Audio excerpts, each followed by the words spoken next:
Вы, наверное, устали от этого вопроса, но все же, как вам в России? Я люблю ее, здесь очень приятные люди. Можете сравнить ее с Канадой? Да, погода похожа, только Москва очень большой, огромный город, который никогда не спит. Каждый час, в любое время суток здесь что-нибудь происходит. Смотрел интервью с вами после победного боя в 2013 году. Тогда вы ужасно выглядели, но сейчас достаточно хорошо.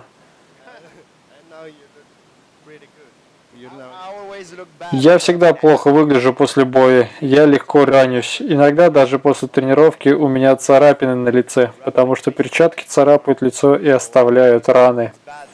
Так что это нехорошо для меня, когда я принимаю решение драться, потому что я выгляжу как стейк по-татарски.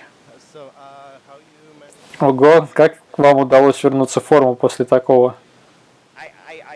Я тренируюсь каждый день. Это часть моей ежедневной рутины. Я тренируюсь каждый день не для подготовки к драке, а потому что я люблю это делать. Поэтому мне легко вернуться в форму. Это часть моей жизни. У вас был перерыв длительностью 2 года, нет, 3 года. Чем ты занимался в это время? Большую часть времени я тренировался, но помимо этого я обожаю динозавров и палеонтологию. Так что я ездил по разным местам раскопок по всему миру, чтобы посмотреть и поучиться. Мой отдых был очень клевым. Здорово. Что вдохновляет вас продолжать заниматься борьбой и постоянно совершенствоваться? Я просто не хочу оказаться 70-летним стариком, посмотреть на свою жизнь и сказать, я был в расцвете сил, в своей лучшей форме, и я отказался от того, чтобы вернуться и сделать историю. Того, чего никто никогда раньше не делал после 4-летнего перерыва. Живете большой мечтой. Да, я хочу большую мечту, большой бой и сделать историю. Потрясающе. Под какую музыку вам нравится драться и тренироваться? Мне нравится хип-хоп, регги. Люблю музыку, которая качает. И заключительный вопрос. Что вы думаете о российских бойцах ММА? Знаете какие-нибудь имена, организации? Да, конечно. Я считаю, что русские одни из лучших бойцов в мире единоборств. Пожалуй, сильнейшая страна в плане единоборств.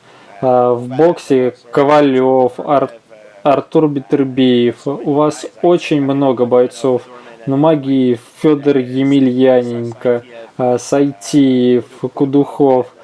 И все борцы, дзюдоисты, самбисты. Они были рождены бойцами, это в их культуре. Все в мире знают, что русские атлеты самые сильные бойцы. Это хорошо известный факт.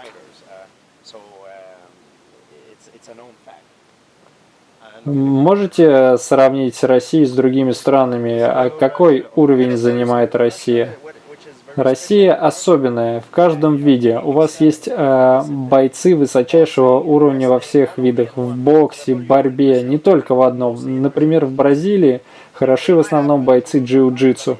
Иногда они могут быть неплохи в дзюдо, но у них нет бойцов высочайшего уровня, нет такого большого количества атлетов в единоборствах. В России в каждом виде единоборств есть чемпионы. Это безумие. Я думаю, это культурная штука. Русские растут с любовью к борьбе, и это мне очень нравится в России. Спасибо большое за интервью. Хорошего вечера. Спасибо. Enjoy the rest of the day.